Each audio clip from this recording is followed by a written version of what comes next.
Hola amigas y amigos, bienvenidas y bienvenidos a su programa Hoy con la ONU, un programa del Grupo Interagencial de Comunicaciones del Sistema de Naciones Unidas en Guatemala. Soy Antonio Palma, voluntario asociado en comunicaciones de la Oficina del Coordinador Residente del Sistema de las Naciones Unidas en Guatemala, y para mí va a ser un placer estar con ustedes a lo largo de esta media hora. Agradezco al canal de gobierno por el espacio que nos brinda con la transmisión de este programa, en el que hablamos de los Objetivos de Desarrollo Sostenible, la Agenda 2030 y el trabajo que hacen las distintas agencias, fondos, programas y organismos especializados de las Naciones Unidas. Para saber más sobre el trabajo de las Naciones Unidas en Guatemala, les invito a que puedan visitar la página guatemala.un.org, donde pueden encontrar historias de vida.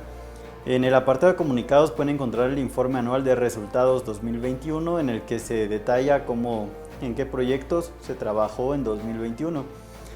También les invito a que nos retroalimenten en las redes sociales, en Facebook, Instagram, Twitter, LinkedIn, Flickr, YouTube, donde aparecemos como ONU Guatemala.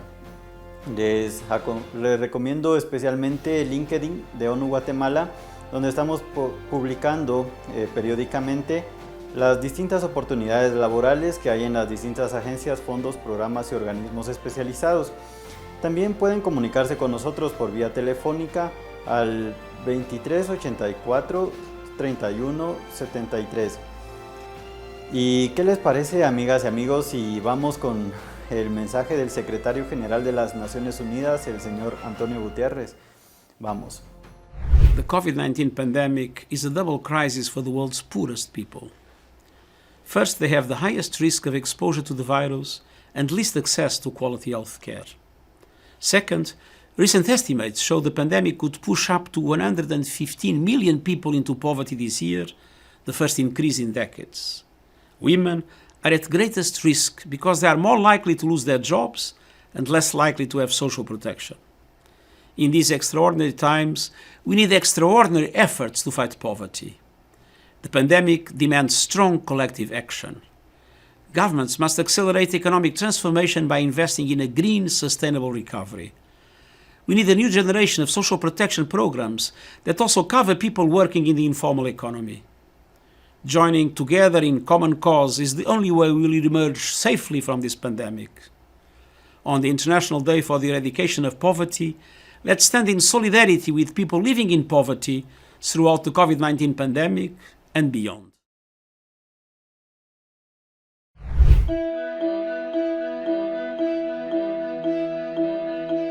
Cuando empecé a entender que en realidad la crisis climática tenía que ver con los derechos humanos básicos, con la violación a esos derechos humanos básicos, como el derecho a la salud, el derecho al agua potable, el derecho a la vivienda, a la vida incluso, es cuando se me hizo un clic en la mente, y además al empezar a leer las proyecciones hacia cuál iba a ser ese futuro que mi generación iba a tener que heredar, pero que a su vez no lo habíamos decidido, fue un poco esa angustia lo que me llevó a tener que convertir esa bronca, ese enojo, en acción, y creo que tomé una de las mejores decisiones de mi vida, que fue convertir ese enojo en acción colectiva.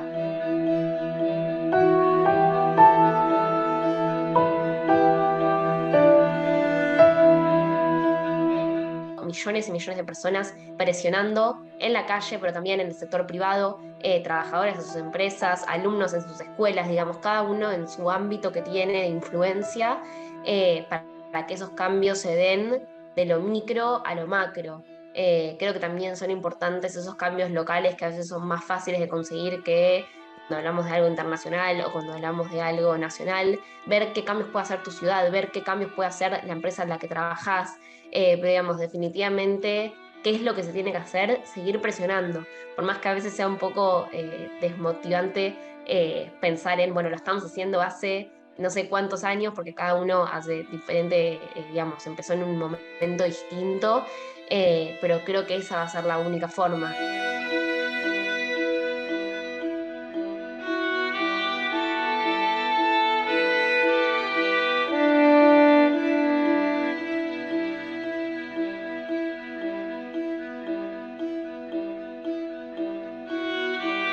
Pero me pasó de que en Instagram vi un video de Greta y otros jóvenes de Europa convocando a la primera movilización internacional, que era el 15 de marzo de ese año, en 2019. Y un poco lo que me generó ver ese video es decir, bueno, ¿por qué yo no sé nada del tema? ¿Y por qué no existe ese movimiento que se estaba gestando en Europa, acá en Argentina, donde yo vivo? En realidad, por esa pregunta y esa curiosidad, me llevó a empezar a investigar sobre el tema, y cuando puse cambio climático, el primer sitio que me apareció fue el de ONU, con un título que decía: la crisis climática es un asunto de derechos humanos. Y cuando leí eso, yo todavía tenía el mismo prejuicio que tienen muchísimas personas todavía, que es que la crisis climática es un oso polar y que por ende hay muchísimas cosas antes por las cuales preocuparnos, que no están relacionadas a lo ambiental.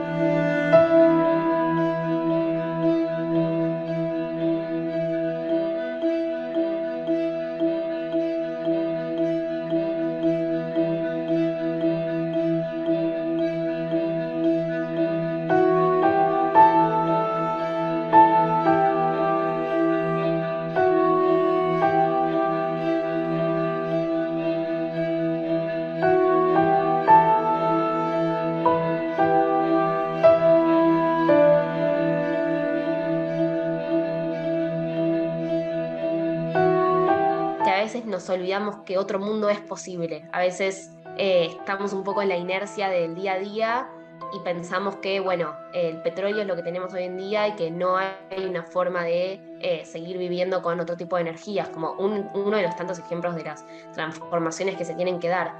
Creo que la juventud tiene eso un poco en nuestra característica de que, bueno, tenemos menos cosas instaladas y por ende nos permitimos capaz imaginarnos, bueno, un futuro que sea distinto, un presente incluso que sea distinto, porque no damos las cosas como dadas, ¿no? O sea, como esto es lo normal, entonces así es como debería funcionar. Creo que mi consejo es por ahí, no olvidarnos que otro mundo es posible y otro mundo que sea más justo socialmente y ambientalmente.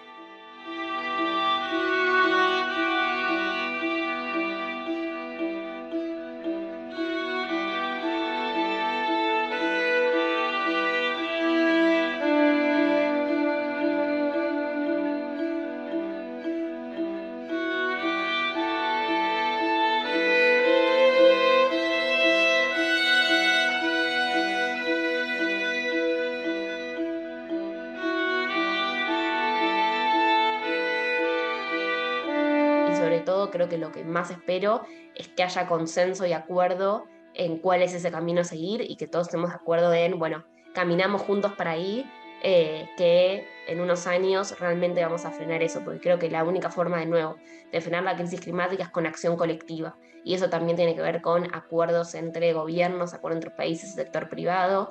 Creo que el diagnóstico es compartido, que es que si no tomamos acciones, el futuro que nos espera no va a ser nada lindo. Pero creo que es importante que nos pongamos también de acuerdo en, bueno, cuál es esa salida, y que esa salida sea ambientalmente y socialmente más justa.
Una tarde, el abuelo José paseaba por el parque con sus dos pequeños nietos, Sara y Luis. A ellos les encantaba descubrir cosas nuevas, por lo que de camino a casa comenzaron a realizarle diversas preguntas, como ¿de dónde es el sol? ¿De qué están hechas las estrellas? ¿Cómo funcionan las lámparas de luz? Una vez terminado el recorrido por el parque, el abuelo les llevó a su casa y platicaron más sobre las inquietudes de sus nietos, preguntándoles de dónde surgían tantas interrogantes. Sara le contó que en su escuela había una materia llamada Ciencias Naturales, donde su maestra le enseñaba a realizar distintas cosas nuevas e interesantes. Una de las cosas que más le gustaba a Sara era poder ver animalitos muy pequeños que solo eran visibles a través de un aparato llamado microscopio. Luis se sorprendió con lo que su hermana estaba contando, porque él también cursaba esa materia y al igual que su hermana, le divertía mucho usar un microscopio. Luis comentó que su maestra de Ciencias Naturales le enseñaba acerca de descubrimientos importantes que han hecho grandes personas para la humanidad y nombró algunos: Albert Einstein, Isaac Newton y Leonardo da Vinci. Su abuelo les dijo que esas personas habían descubierto cosas para mejorar nuestra vida y ayudarnos a entender el cómo funcionan. Sara, al escuchar a su hermano, notó que él solo había mencionado nombres de varones y le preguntó a su abuelo a qué se debía. ¿Acaso solo había hombres que podían investigar y crear cosas nuevas? Sara quedó confundida, ya que ella deseaba ser una gran científica e investigadora, pero ahora solo pensaba que los hombres eran los únicos capaces de hacerlo. Su abuelo notó que ella estaba triste y preocupado, le preguntó qué pasaba. Sara le dijo que ella soñaba con investigar cosas sobre las estrellas y la salud, pero que solo los hombres podían hacerlo. Su abuelo le dijo sonriente que no era así, que existían muchas mujeres que habían aportado grandes cosas y marcado una diferencia en el mundo, como Marie Curie, Rosalind Franklin y Jocelyn Bell, entre muchas otras más. Él nunca imaginó que a su nieta le gustaran tanto esos temas, pero estaba muy feliz, porque el querer ser una científica tenía un significado muy especial e importante. Sara comprendió que a través de los años, grandes mujeres habían aportado muchas cosas importantes, haciendo una gran diferencia en el mundo, y que cualquier niña, al igual que los niños, tienen la capacidad para crear cosas nuevas, hacer descubrimientos y transformar al mundo en un lugar mejor. Gracias por seguir con nosotros en su programa Hoy con la ONU, un programa del Grupo Interagencial de Comunicación del Sistema de las Naciones Unidas en Guatemala. Hoy quiero contarles un poco acerca sobre los días ONU que esta última semana de agosto y primeros días de septiembre vamos a conmemorar. El primer día que nos aparece en el calendario es el Día Internacional contra los Ensayos Nucleares. Este día busca erradicar todos los ensayos nucleares, considerando los daños que le hace esto al ecosistema, al medio ambiente y a las personas mismas, ¿no? Y a los lugares donde viven. Otro día que tenemos en esta semana y es muy importante es el Día Internacional de las Víctimas de Desapariciones Forzadas. Este es un flagelo a los derechos humanos que continúa dándose en la actualidad, lamentablemente, y tenemos que trabajar para erradicarlo, ¿no? Y sabemos que esto vulnera los derechos humanos, y al vulnerarse los derechos humanos no es posible que se cumplan nuestras metas, que son los Objetivos de Desarrollo Sostenible en el año 2030. Les invito a conmemorar estos días e informarse más sobre los Objetivos de Desarrollo Sostenible, o como se conocen también, ODS, y también les invito a que continuemos sintonizando los materiales que esta semana hemos preparado para ustedes.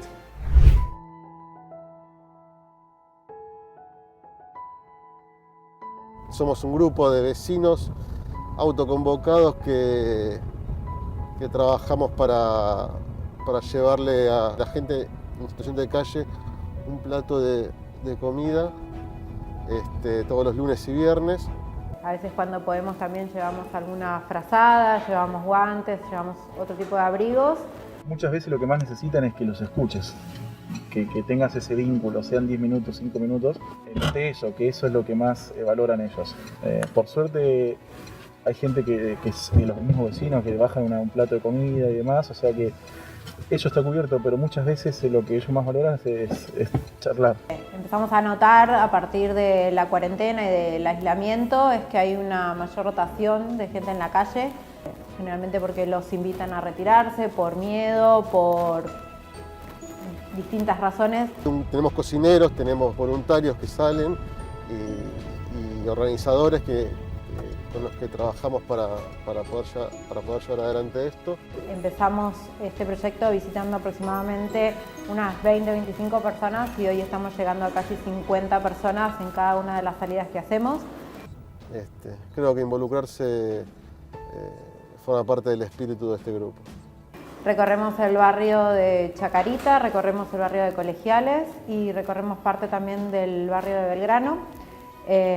Afortunadamente, a partir también de esta situación excepcional, mucha gente buscando alguna alternativa para empezar a colaborar de alguna manera. Algunos nos conocían, otra gente se enteró ahora de lo que nosotros venimos haciendo desde hace 4 años. Si alguno ve a un vecino en situación de calle, que por favor le alcance una botella de agua, un pan, un abrigo, todo, para mí todo suma. Pero en invierno el plato de comida literalmente en muchos casos le salva la vida porque un plato de comida caliente es importantísimo. Por eso también recientemente empezamos a replicar este mismo proyecto en Villa Urquiza, Devoto y Villa del Parque. Sí, no mucha gente porque la verdad, no mucha gente se puede ayudar así. Mucha gente menos. Igual que la gente del barrio. A la tarde estamos haciendo un viento, pasan, te traen sándwich, galletitas, un termo con agua caliente, un termo con café. Eso vale, ese corazón, eso vale.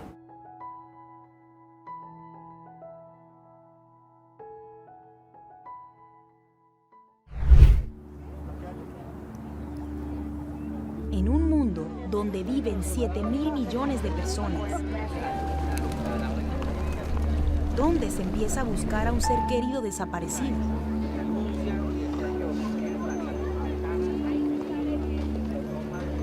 Cientos de miles de personas han desaparecido durante conflictos o periodos de represión en al menos 85 países alrededor del mundo.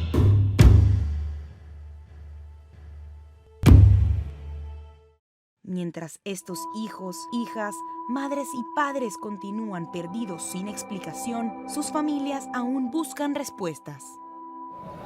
Extraño tanto tus besos, tus abrazos. Vivirás hoy para siempre. Las estrellas iluminaron tu camino. Hijo mío, por siempre te amaré.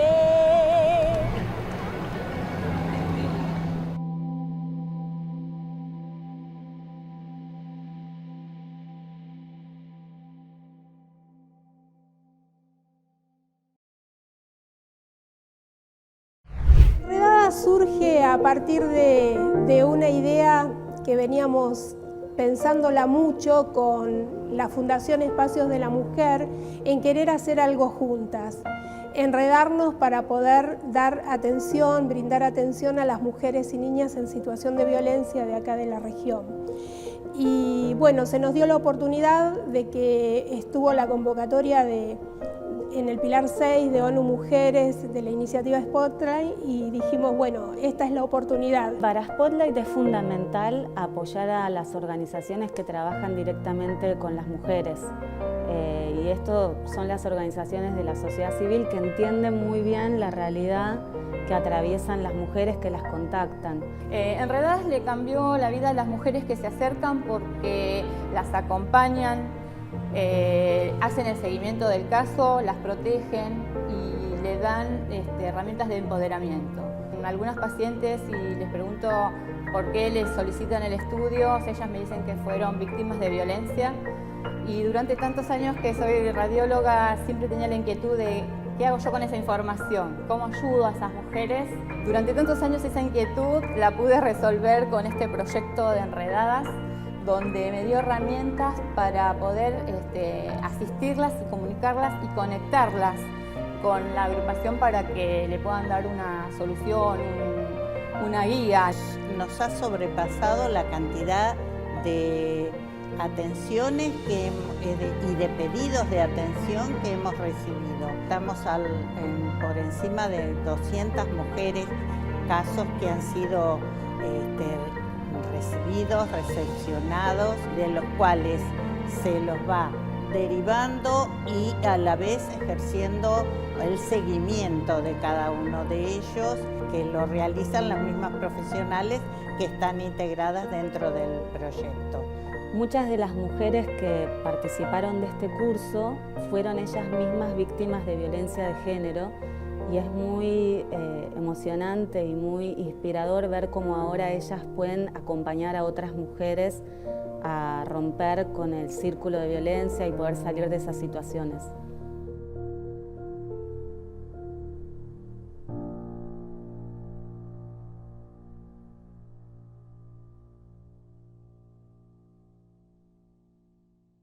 En 1945, el mundo se vio horrorizado por los efectos de la Segunda Guerra Mundial. En 2020, el mundo se ha visto muy afectado y conmovido por el impacto de la pandemia del coronavirus. En 75 años, muchas cosas han cambiado y otras se repiten. Hoy más que nunca, el papel de la ONU es esencial. La sociedad en su conjunto está llamada a forjar el futuro unida para no dejar a nadie atrás. Así comenzó la historia.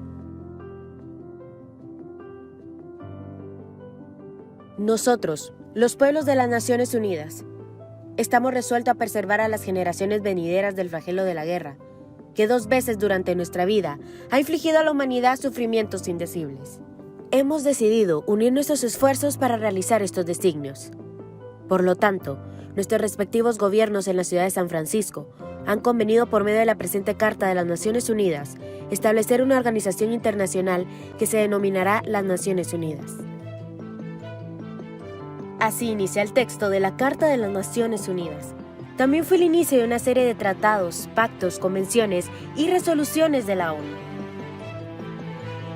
Una de las declaraciones más importantes que surgen de la Carta fue la Declaración Universal de los Derechos Humanos, firmada en París el 10 de diciembre de 1948.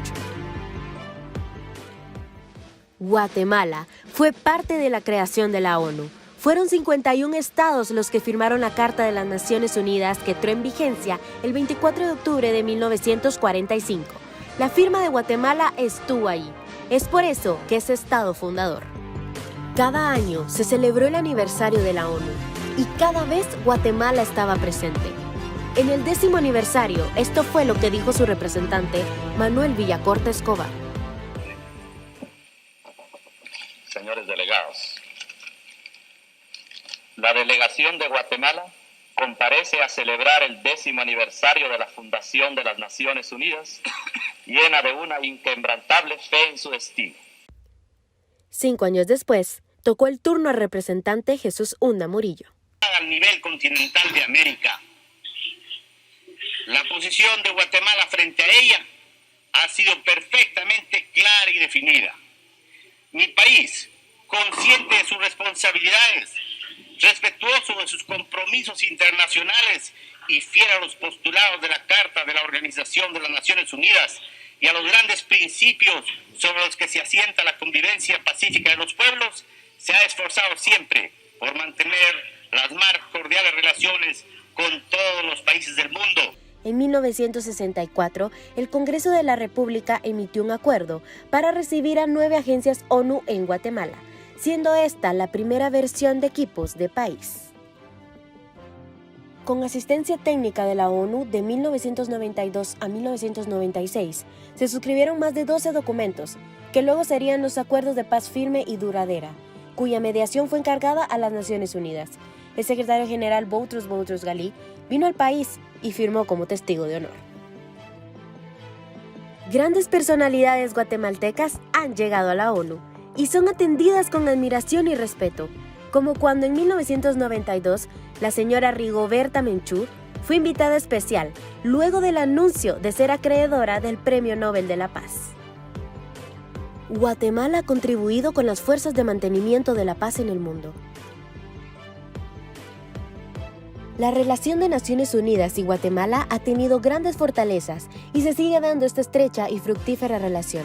el Estado guatemalteco ha ocupado diferentes cargos de alto nivel en cumbres, mecanismos y directorios de entidades de la ONU, incluyendo el Consejo de Seguridad. En el 2011, el secretario Ban Ki-moon llegó a Guatemala y lanzó el Fondo de Consolidación de la Paz, el cual ha apoyado decenas de proyectos hasta la fecha. Con la cooperación internacional se han movilizado importantes programas conjuntos.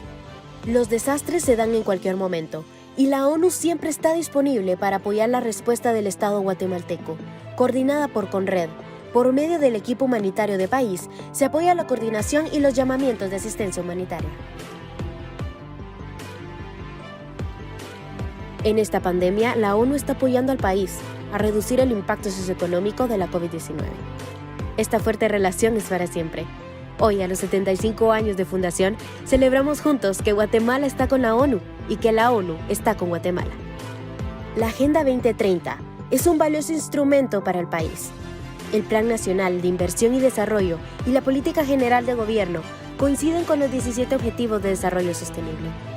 Es tiempo de innovar y de lograr las metas de los ODS. Hay que acelerar el paso, aún en medio de la COVID-19. Unidos, las podemos lograr. Seguiremos forjando el futuro juntos, procurando no dejar a nadie atrás.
Gracias por habernos acompañado hasta el final del programa Hoy con la ONU.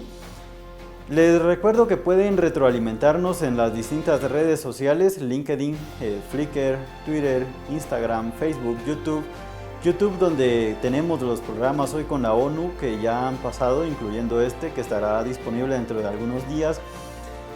Y les invito a informarse más sobre los Objetivos de Desarrollo Sostenible, a conmemorar los distintos días ONU que tenemos a lo largo de todas las semanas y durante todo el año. Mi nombre es Antonio Palma López, voluntario asistente en comunicaciones de la Oficina del Coordinador Residente del Sistema de las Naciones Unidas, y para mí fue todo un placer estar con ustedes. Hasta la próxima.